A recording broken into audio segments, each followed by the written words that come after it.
আমি একজন ধর্মপ্রাণ মানুষ।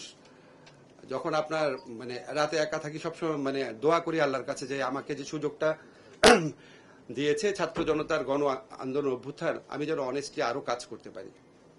আমি বলি আল্লাহ আমার জন্য কাজটা সহ কাজ করতে পারি। সন্তুষ্ট না, 10-এর মধ্যে আমি খুব বেশি হলে 4 দিব নিজেকে। ট্রাইব্যুনাল নিয়ে আমার কোনো মন্তব্য নাই ভাই, এটা স্বাধীন ট্রাইব্যুনাল।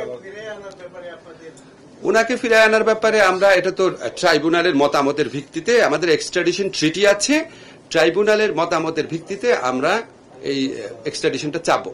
আমরা মন্ত্রণালয় থেকে এখানে আমরা স্বাধীন ট্রাইব্যুনালের কাজে কোনো হস্তক্ষেপ করব না।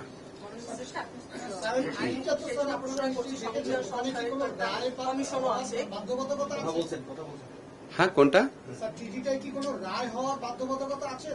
না, যে কোনো পর্যায়ে এক্সট্রাডিশন চাওয়া যাবে না। অনেকের ব্যাখ্যা ভুল, আপনারা নিজের আইন পড়ে দেখেন।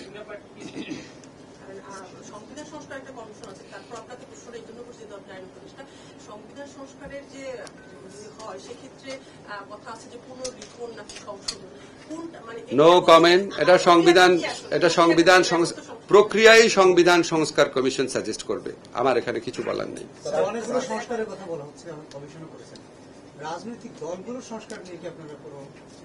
না, রাজনৈতিক দলগুলোর সংস্কার রাজনৈতিক দলের ব্যাপার, আমি ব্যক্তিগতভাবে মনে করি। আর এই সংস্কার কমিশনের সমস্ত রিপোর্ট নিয়ে আমাদের অন্তর্বর্তীকালীন সরকারের প্রধান উপদেষ্টার নেতৃত্বে রাজনৈতিক দলগুলোর সঙ্গে এক্সটেন্সিভ সংলাপ করা হবে। আমরা বিশ্বাস করি যে ওনাদের ঐক্যমত এখানে দরকার। আপনি কি বলছিলেন বলেন। জি, আমার কথা হলো যে এর আগে আমরা দেখেছি যে জুডিশিয়াল সার্ভিসের যে অফিসার আছে তাদের অ্যাসেট ডিক্লারেশন চাওয়া হয়েছে এবং এর মধ্যে দেখা যায় যে 400 জন দিয়েছেন, 1000 জন দেন।